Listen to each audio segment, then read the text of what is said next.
I mean, that truly is networking. It's someone who leads you to someone who leads you to someone. And so nothing is ever a no, everything is a possibility. It's just being in front of the right people in order to have a network that helps solve all of those problems. Whether it's good or bad, it's all about them, and they have to be the center of the universe. You just have to learn how to work around the tornadoes. Hey everybody, welcome back to Ignition Point. I'm Debbie Hart. And I'm Sean Finnegan. Today we have our good friend Becky Burcell. And Becky Burcell has had a wide variety of things you've done throughout your career. Recently, the vice president of John Maxwell's company on the personal development side, is that right? That's right. And now you've launched a new business, so we want to find out about that. Yes. You're mega talented. Absolute honor to have you. Thank you. So appreciate you. I've asked you many times to do free presentations for me. I don't know how many it is. I'm like, hey, who can we get that's super articulate and smart and can get up there and rock it? And let's not pay her anything. Let's just get her out there and do it. Get her there. It's amazing. So let's I had. not advertise that I do it. Yeah, let's not do that. Maybe she doesn't. No, I'm her agent now, so you got to go through me. Yes. But I recently had Becky speak to the X Room, and it was filled with entrepreneurs and business owners, and absolutely crushed. You talked about questions that you can ask, very powerful questions that you learn from some of the great minds out there, and made an impact. Yeah, so why don't you share those with us? Yeah, what were the Well, I think probably the most impactful one that everyone can just tuck in their pocket and use at any point is, who do you know that I need to know? And that works in every aspect, whether it's you really have a problem that needs to be solved in your organization or your company or timing, or even in sales. You know, a lot of times you're not talking to the right person and it's not the right demographic. And they'll say someone else's name in order to point you in the right direction. So everybody loves to help other people, and putting them in a position where someone else is helping you instead of you're getting your own ego stroked goes a long way in building that network. I also have I have my antennas up all the time when I'm talking to people. So if I hear you mention someone, like JJ or someone that I actually want to get introduced to, I'm like, hey, would you mind introducing me to that person? Absolutely. And I've always gotten, yes, I'd love to, and I get a text after and an intro. Yeah, it's definitely, I mean, that truly is networking. It's someone who leads you to someone who leads you to someone. And so nothing is ever a no, everything is a possibility. It's just being in front of the right people in order to have a network that helps solve all of those problems. Yeah, so how did you get started working with John Maxwell into personal development? What's your ignition point story? Well, I had done a lot of speaking, and I had done a lot of training in sales and development. My love is processes, which sounds really boring, but in any organization, any company, if you can duplicate a process, it's the idea that things are happening even if you're not in the room. So if you can make something complicated very simple, it requires a process to do that. And John and I had kind of run into each other at different events. I had even contracted with him to come speak at some of the events I was speaking at. And after a while, when I sold a marketing business, he asked me to come work with him. First it was come hang out with me. It was like, let's go golfing. Let's go to Guatemala and work on this foundation. And we just became really good friends. And when he knew he wanted to develop a portion of his business around personal development, because if you know John Maxwell, his niche is definitely leadership. And he's basically the #1 guru and expert of leadership in the world. But a lot of times people ask him, how come you don't teach more about personal development, like getting someone to leadership? And he's very honest. I think it's probably one of the most beautiful answers I've ever heard. And he just said, I can't duplicate something that I wasn't developed. Meaning he grew up in a household where his dad valued every human being he ever came in contact with. And he had a mom that loved him unconditionally. And those two things, as far as the perfect environment for personal development, it just became a part of his DNA. It was just how he was hardwired. And so I said, well, wouldn't it be great if we could go back and actually create an environment where we teach people how to value people, we teach them how to understand love and that's the basis of intention, and grow that. And so he said, yes, come with me. And so we spent a few years doing that, and I turned it back over to his corporate team, and now I'm launching my own. What's your greatest lesson you learned from John? The greatest lesson you will ever learn from John is valuing people. It does not matter if it is the president of Guatemala that we just met with, or it's the guy that just parked his car in valet. The way he makes every person he's ever come in contact feel like the most important person he's ever met. It's something every person takes with them. It is a gift and a very intentional talent that he has developed his whole entire life. It's beautiful to watch. In fact, you almost crave being around him because of that gift all the time. So I saw Colin's pal speak years ago on the big Get Motivated stage, and he tells a story that he had the Secret Service would bring up their cars, and he would do these big world leaders and everything else, and he noticed as he was doing these meetings that he'd always have his car up there first. And so he went up to the Secret Service guy and he's like, hey, Sam, why is it my car, all these big world leaders and kings and presidents, and my car's up here first? And his answer was, because you know I'm Sam, you know my name. Wow. And it's how you treat us. Yeah. Right? So even down to the person who's helping, do you take the opportunity to really recognize the people who are kind of unseen, unheard? Yeah. And I think this was before even, John Maxwell understood there's an actual science behind saying someone's name and remembering their name. There is a dopamine release in our own brain that happens when someone says our name, and it makes us feel better about ourselves. Like, meaning we're feeling seen, we're feeling recognized, we feel loved and appreciated just by someone remembering our name. So a lot of times when people are networking, they're like, what's the most simple thing I can do? And it's just say someone's name.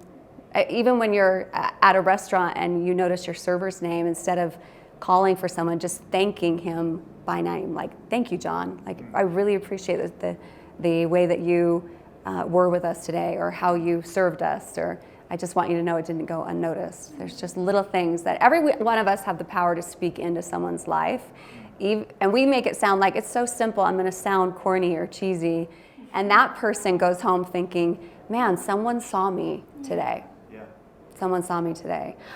In a lot of what we're doing with marketing, because we're researching a lot with demographics and a lot of people we want to reach and how we reach them. And some of the numbers I was looking at, the average millennial today, which we're talking tens of millions just in the United States alone, 1 out of 4 millennials would say they have 0 friends. Jeez. Really? 1 out of 4 would say they have Zero friends? 0 friends. Aww. So imagine if you get to be the one person, even if it's just in a generation of millennials, that you remembered their name, you saw them that day, you spoke something into them, the kind of effect that our world could have by everyone making them that common goal. So on this show we like to talk about the hard times. Yes. So prior to connecting with John and running that business, what was a dark day, a hard day, like one of your lowest lows as an entrepreneur? And then how you overcame it. Yeah. Yes. Yeah, I didn't. I'm still there, still working through the therapy of all of those Don't we all? things. Yes. I think one of the hardest things I've ever had to push through, the best part about what we do is we work with people, and the hardest part about what we do is we work with people. That's good. So your best day and worst day usually revolves around people. And one of my worst days was working with someone who unfortunately controlled a lot of my future and my income. I was not the owner of the company, he was, and I was doing a lot of sales and big revenue. And we'd done even over $1 billion in sales for this company. And there was a lot of ego in one room. And I had to learn very quickly to value the outcome instead of my own ego. I had to walk out of a room every single time with this gentleman knowing that he had to feel like everything was his responsibility or his accomplishment. And so it taught me very quickly, and I would say there were definitely a lot of explosions, and I had to get really good at recognizing what was mine and what was about him, even though it was directed at me. And it was a really hard lesson to learn, because there's a lot, you're absorbing a lot of energy from someone who doesn't know any better. And so you have to be willing to do that. And so very quickly, especially in any type of leadership role, I learned in one day that was really, really hard, that it was not about me, it was about him. And if I could just let him see whatever pretty picture he needed to see, I could value the outcome more than what was being thrown at me. So that was a really valuable lesson to learn. And as we know, the most important lessons we've ever learned have come in the hardest boxes, the hardest days. It's where the best growth happens, right? It is always. Its expansion happens in the ditches, in the trenches, for sure. What a frustrating experience, though. You know something needs to get done, Yes. and because of the ego, you have to somehow position it to where that person is the one that comes up with the idea, some like kind of way, because you can't give. Yes. I mean, how much does that impede progress and growth for a business if you have that? Yeah, well, a lot of what anyone will ever have to do and master is the art of working around people. You know, we want to say it's working with people, but technically it's working around people. I mean, I think anybody that's watching this can think of someone in their life that they would categorize as a tornado. Like, they're just always enveloping everything, and whether it's good or bad, it's all about them, and they have to be the center of the universe. You just have to learn how to work around the tornadoes. Like, a lot of people don't know this, but there's a whole weather system within a tornado.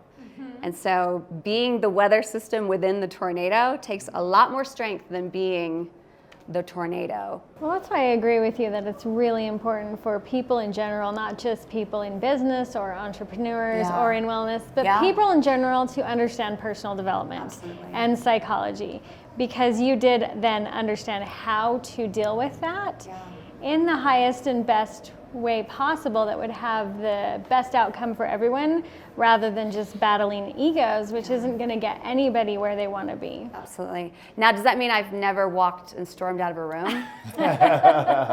Possibly me, yes. Right. That possibly has happened. But again, those are also days I go home and think, man, if I could go back in that room, how would I have handled it better and do things over again? So again, you're always going to replay the same situation in your life until you get it right. So what advice would you have for someone who's going through something, or just, we all have hardships, every single one of us, and so what's the best advice to get through those times? I think it's reframing what the win is. I mean, if the win is that you need to control the situation because you need the credit for it, that's going to be a really frustrating win. And at the end of the day, I promise you're not going to feel like you won. Or is the win the outcome for what the goal is, the team needs, the company needs? And so sometimes you have to put your own ego and needs aside in order to make those things happen. And what I've learned is, if you are the person giving yourself the accolades, meaning what you're not getting from the outside world, you've got to figure out how to create that within yourself so that you're not dependent on everyone else recognizing how great you are or giving you those things. So once you create that environment in yourself, you can value the outcome, because you don't need that from everybody else. You don't need the whole room or the boardroom or all the executives to see you as the most important person in the room. You already know from what you've experienced, you've become your own atta-girl, atta-boy voice in your head. So it's perspective change. Absolutely. Yeah. Perspective. You just have to reframe it how you see it. Okay, so you have a new product. I do. Tell us about.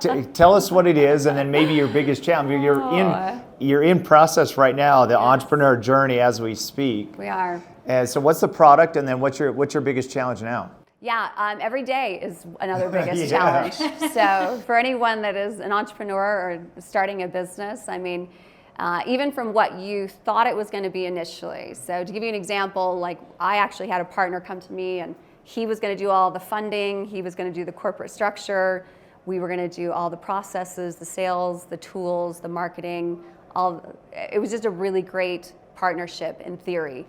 And then months into it, realized this was not going to be a partnership, and I took it on myself. And so we had to go fill in a lot of gaps with a lot of great team members and the right kind of recruiting. You know, when you bring people to a team, you want to make sure they have strengths that complement yours as well. So you get really good at knowing what your strengths are and are not, and then you get really good at surrounding yourself with people that fill in all of those gaps so that you can be a great synergistic team. So I would say, I mean, where we are now, we have a great team in place. A lot of hurdles have been overcome, but you know, as we were talking out before, any project you have, you can count on a few things. It's going to take longer than you think it's going to take.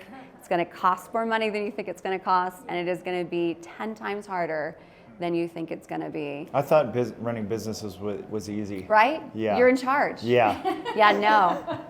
You're the biggest problem solver in the room. That's the only reason, and that's why, you know, for anybody that looks at companies, whether it's CEOs or executives or even owners, and think especially their income is so inflated, you've got to look at a risk-reward type of aspect.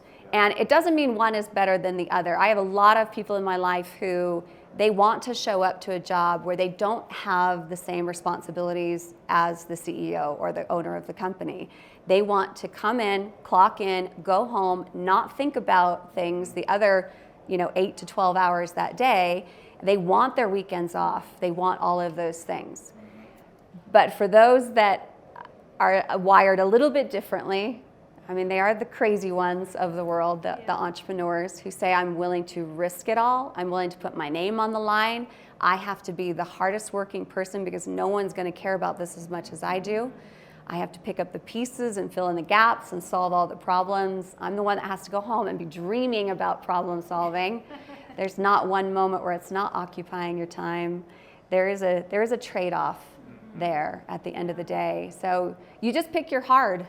And we do that in every aspect of our life. We pick our hard. Do we want the weight of this, or do we want to have not as many financial options maybe and be able to check out at the end of the day? You choose your hard. You can see the genius, right? Yeah, oh yeah. Just a lot of experience. I wouldn't say genius. You have a zone of genius. Every presentation I've seen you give, when you give the pearls of wisdom, and it's just one thing after that, is so good. Thank you. And to your point, I think that's why I love studying successful people.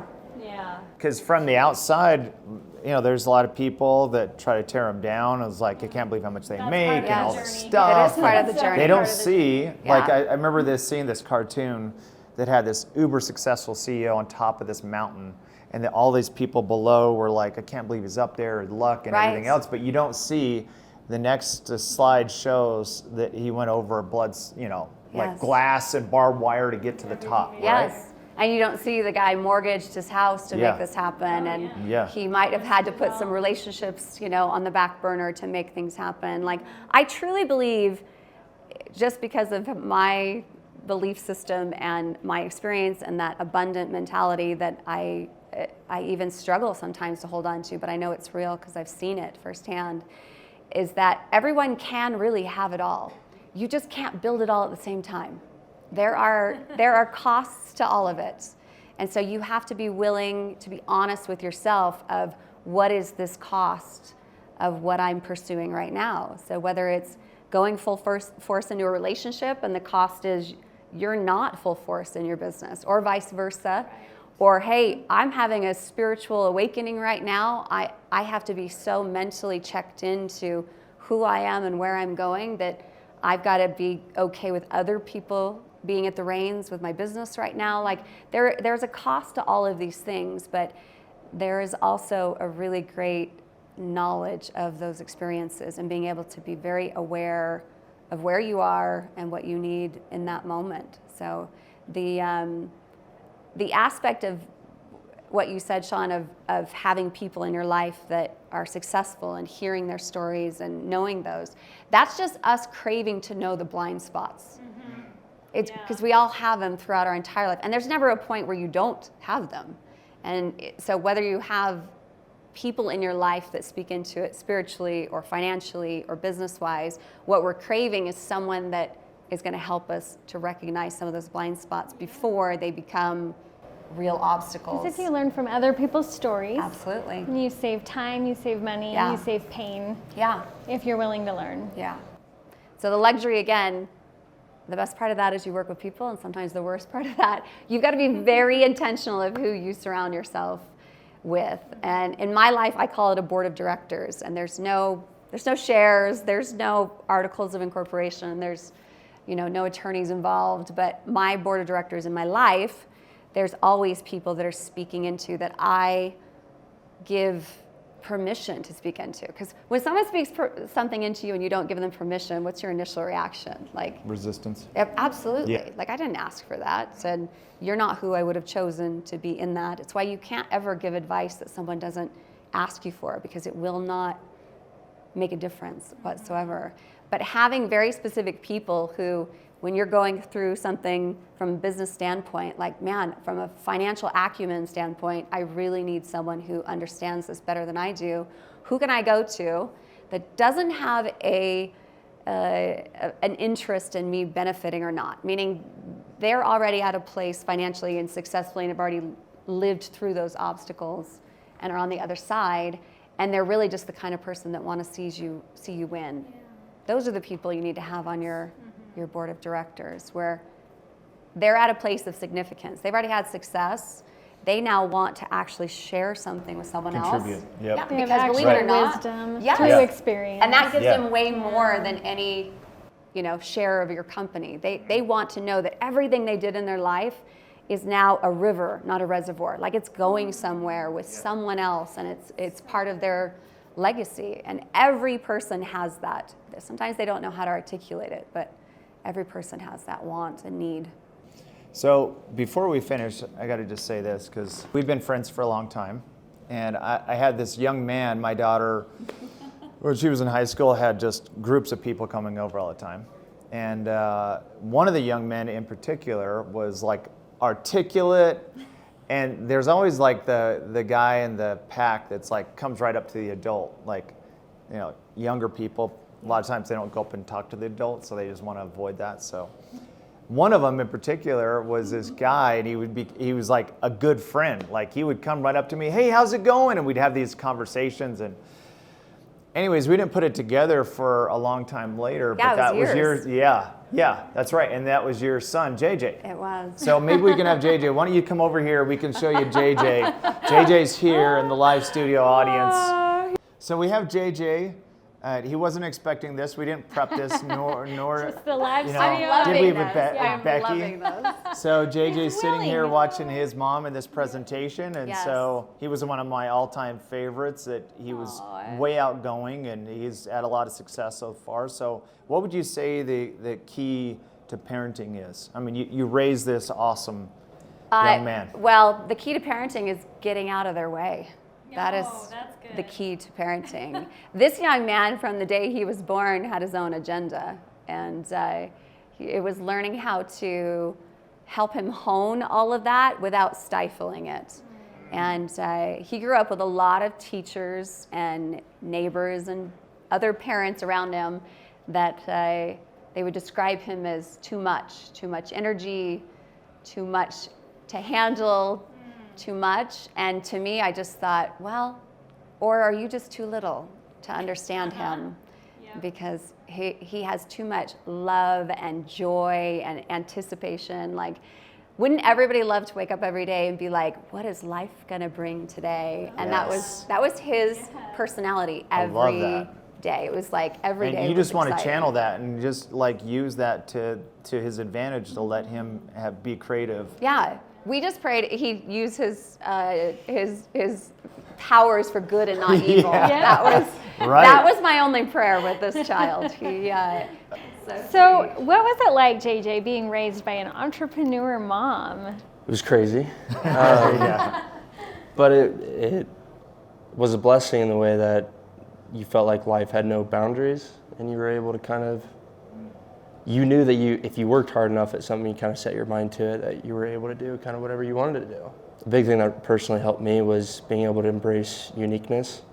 I never really fit in anywhere when I was a kid. I was kind of bouncing around from different friend groups and trying to find people that were like-minded, and understanding that that comes at a certain point in life, and patience is a virtue, and don't ever settle or don't try to fit in. Embrace your uniqueness for what it is, and everything will kind of pay off dividends one day. That was Seems really like good. those are synchronized, Yeah, those that was really answers. good. Mm-hmm. Yeah, they were definitely intentional. Yeah. Yeah. Yeah, I think a lot of times in parenting we think it's, and most of the time it's because we just don't know any better. So we create a mini version of us because we don't know what else to do. Yeah. And I don't know, there was just this superpower very quickly of knowing I didn't want to be put in a box ever. Why would I ever put my children in a box? And so recognizing they have ambitions I don't have, they have talents I don't have, like the things they can do that I didn't teach them, it was very clear very quickly, like you're just supposed to help cheer them on and be their biggest cheerleaders and be there when they ask for advice. And so, some parents out of love maybe will try to tell them, hey, don't do that because you could get hurt, so don't do this, and they start putting a box and limiting the ability of the person to grow, right? Yeah, and I actually had the opposite in my family too, where my mom was very like, I want to bubble wrap you because I love you so much. And my dad was like, I'm not going to answer or make decisions for you at all. So I became the negotiator of the family, and this one is very similar. Like he was a hostage negotiator since he was 2 years old, but everything everything from what time bedtime was to where we were going to what he wanted to buy was a negotiation. Everything was open for negotiation. But my dad would actually say, okay, this is what you want. Come tell me the reasons and pros and cons for this. And then at the end of it, I'd be like, okay, what do I do? And he's like, no, you get to choose that too. Like you decide. So empowering your kids to make decisions, even if they're what you think are the wrong ones, they lead them to a path where they're still going to reflect on those decisions. They're going to see what could I have done differently, and then they're going to feel comfortable making decisions. Because I think what cripples a lot of people today is just the inability to make a decision and recognize there are very few decisions you can't change or alter down the road. So in closing, okay, what's the product, the new product? And then also, what would be your greatest advice, mother, entrepreneur, for business owners watching the show? Well, first of all, I'm going to speak to women because the biggest question I ever get asked, because I am a woman, is they want to know, how were you a mom and a successful business owner? Like, how do you balance the two? And I want to crush that myth right away. There is no balance. Like it does not exist. You're chasing it's just something. Pure frustration. You're never going to have it. It's all in one. Yes. Bring them with you. Yes. Yeah. I always tell people, again, just choose your hard. But the one thing I am most proud of, from businesses to income to all of the things that we've done collectively as a family, the thing I am most proud of is teaching my babies that you can have babies and you can have dreams. Ooh, that's so you good. can have both. Yeah. It's not an either or, and you're empowering your children to see that as well. Like the last thing I wanted to do was to lose myself in my children. Like my children gave me energy and life and power, and I wanted them to see that that's what their children do for them. They don't define them, they're not their identity, they just give you energy and life. And what you do from that is completely up to you. But the company that we're launching is called Siona, and I have two loves. One is business and one is nutrition and wellness. So it's a multi-dimensional wellness company, and we offer everything from personal development, from a personal wellness side, to products that help with mental wellness, with physical wellness, and then from a marketing standpoint, we have a whole affiliate program for people that are looking for some financial wellness as well. Fortunately, it tastes good. It does taste good. It is. Yes. You've done a lot of work on the taste side, because some of that stuff you're like, ooh. Yeah, I I want 2-year-olds and 92-year-olds to love it, and everyone in between. So how can people find that? Do you have samples? Is your website ready? We do. You can go right now. You can go to sharesiona.co. You can also follow us at Global Siona Global. My social media coordinator is here right now. So Siona Global on Instagram, and we are just minutes away from launching here in the U.S. So we're currently in the U.S., Mexico. We're expanding to Taiwan and mainland China by the end of this year. Jeez. That's exciting. Congratulations. Congrats. And thank you, JJ, for joining us. Thank you for You having went me. from the studio audience to jump up here with your mom, and you crushed the answer too. It was a great answer. Many, hopefully. Yeah. But to me, I saw him in action, and he was raised by a mom like you. He had no limitations. He was willing to go up to an adult and chat, and I could tell he was sharp, and he's already had great success. And He's willing to jump up and get on camera. yeah, I mean that takes a lot. This is the best podcast I've ever been on. So. Really, that's Yes, awesome. I love it. Thank Awesome. you guys. It's Thank an you honor for to having have us. you.